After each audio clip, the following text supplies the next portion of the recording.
स्वर विज्ञान, स्वर शास्त्र, स्वरोदय विज्ञान ये केवल शब्द नहीं बल्कि समस्त शास्त्र हैं जिनके माध्यम से ही हमारा यह स्थूल शरीर कार्यरत है।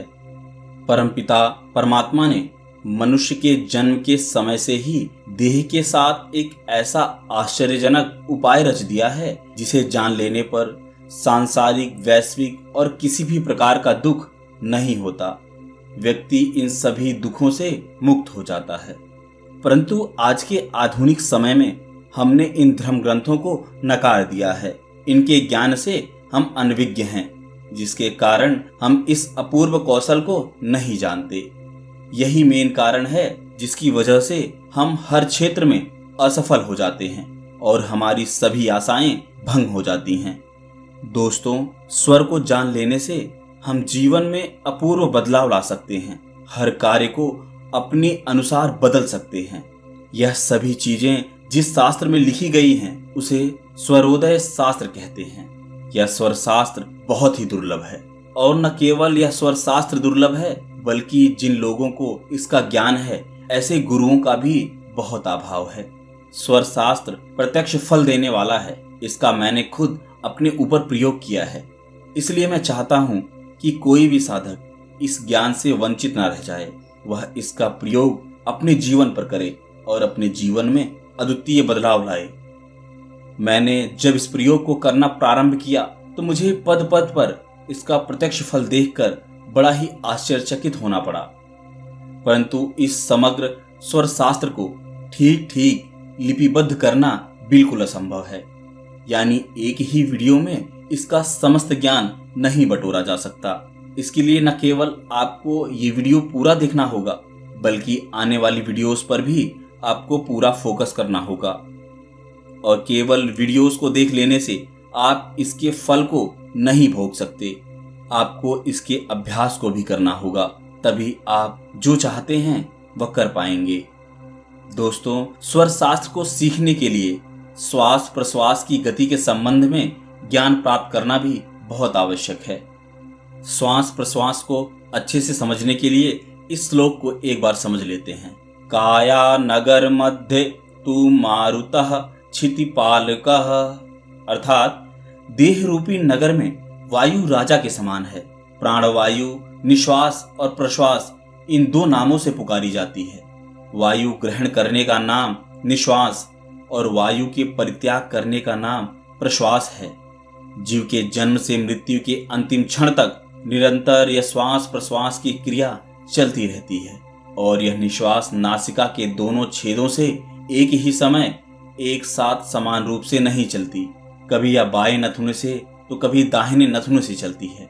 कभी कभी एकाध घड़ी ऐसी भी आती है जब यह दोनों नाकों से समान भाव से श्वास प्रवाहित होती है। बाएं नथुने के श्वास को इड़ा में चलना तथा दाहिनी नासिका के श्वास को पिंगला में चलना, और जब दोनों नासिकाओं से एक समान श्वास चलती है तो उसे सुषुम्ना में चलना कहते हैं।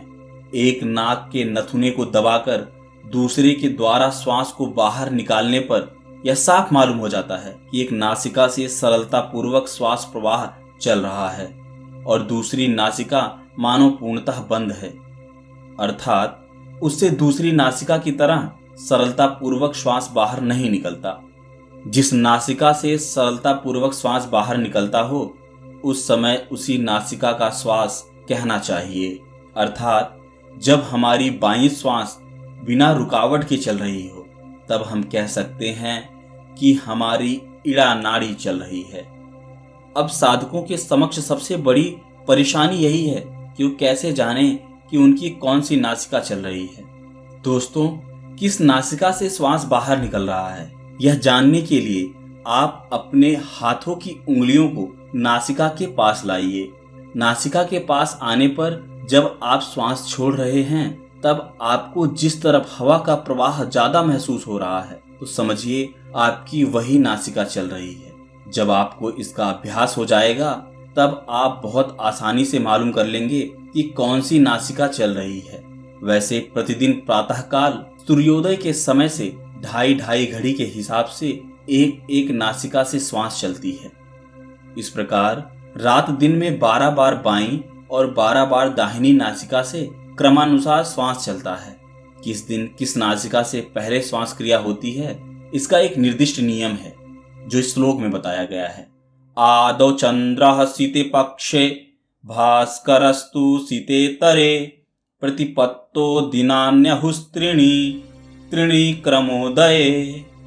अर्थात शुक्ल पक्ष की प्रतिपदा तिथि से 3-3 दिन की बारी से चंद्र अर्थात बाईं नासिका से तथा कृष्ण पक्ष की प्रतिपदा तिथि से 3-3 दिन की बारी से सूर्य नाड़ी अर्थात दाहिनी नासिका से पहले श्वास प्रवाहित होती है। आइए इसे और सरल भाषा में समझते हैं। शुक्ल पक्ष की प्रतिपदा द्वितीय, तृतीय, सप्तमी, अष्टमी, नवमी, त्रयोदशी, चतुर्दशी और पूर्णिमा, इन 9 दिनों में प्रातः काल सूर्योदय के पहले बाईं नासिका से तथा चतुर्थी, पंचमी, षष्ठी, दशमी, एकादशी, द्वादशी, इन 6 दिनों को प्रातः काल पहले दाहिनी नासिका से श्वास चलना प्रारंभ होता है और वह 2.5 घड़ी तक चलता रहता है। उसके बाद दूसरी नासिका से श्वास जारी होता है।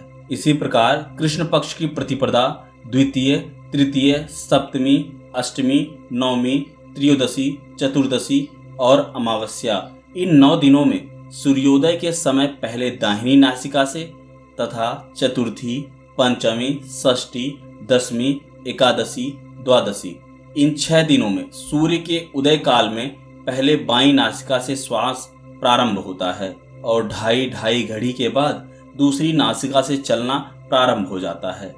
इस प्रकार नियम पूर्वक 2.5 घड़ी तक एक नासिका चलती है। यही मनुष्य जीवन में श्वास की गति का स्वाभाविक नियम है।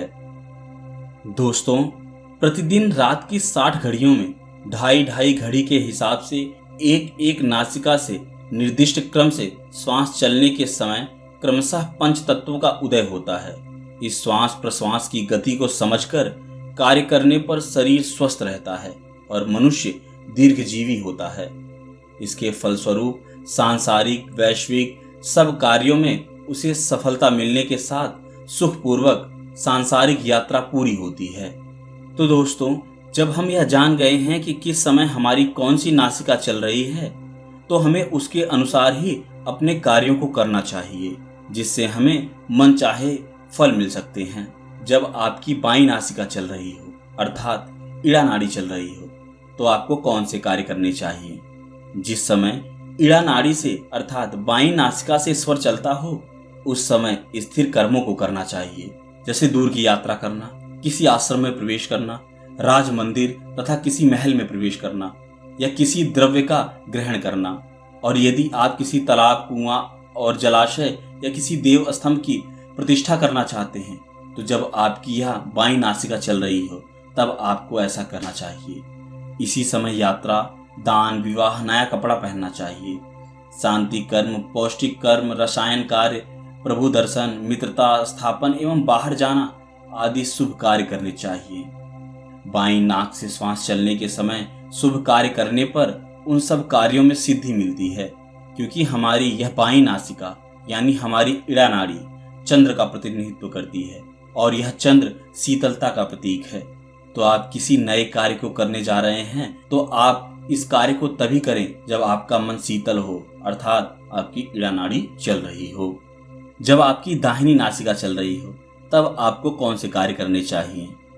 दोस्तों, जिस समय पिंगला नाड़ी अर्थात दाहिनी नाक से श्वास चलती है, उस समय कठिन कर्म करने चाहिए, जैसे कठिन क्रूर विद्या का अध्ययन और अध्यापन, स्त्री संसर्ग, नौकादि आरोहण, वैरी को दंड देना, शास्त्राभ्यास, गमन, पशु विक्रय, ईंट, पत्थर, काठ तथा रत्न आदि का घिसना और छीलना, संगीत का अभ्यास करना, यंत्र तंत्र बनाना, किले और पहाड़ पर चढ़ना, हाथी, घोड़ा तथा रथ आदि की सवारी सीखना, व्यायाम, षटकर्म साधन, यक्षिणी, वेताल और इस समय औषधि का सेवन या आप लिखी लेखन का कार्य भी कर सकते हैं। तो इन सभी कार्यों को दाईं नासिका और बाईं नासिका के चलने के हिसाब से बांटा गया है। परंतु जब आपकी सुषुम्ना नाड़ी चल रही हो, तब आपको क्या करना चाहिए? दोस्तों, जब हमारी दोनों नासिकाओं से समान रूप से श्वास बाहर आती है, तब कहा जाता है कि आपकी सुषुम्ना श्वास एक्टिव है। दोनों नाकों से श्वास चलने के समय किसी प्रकार का शुभ या अशुभ कार्य नहीं करना चाहिए। उस समय कोई भी काम करने से वह निसफल ही होगा। उस समय केवल योग अभ्यास और ध्यान करना चाहिए और इस समय केवल भगवान को स्मरण करना चाहिए। जब सुषुम्ना नाड़ी से श्वास चल रही हो तो इस समय किसी को भी श्राप या वरदान दिया जा सकता है और यह सफल होता है। दोस्तों, श्वास प्रश्वास की गति जानकर तत्व ज्ञान के अनुसार तिथि नक्षत्र के अनुसार ठीक ठीक नियम पूर्वक सब कार्यों को करने पर आशा भंग जनित मनस्ताप नहीं भोगना पड़ता और व्यक्ति सुखी रहता है। परंतु यहाँ एक ही वीडियो में सब बातों को बता पाना असंभव है, तो आगे की किसी वीडियो में हम इन बातों पर विस्तार से चर्चा करेंगे। तो मिलते हैं किसी और वीडियो में किसी और नई जानकारी के साथ। तब तक के लिए नमस्कार।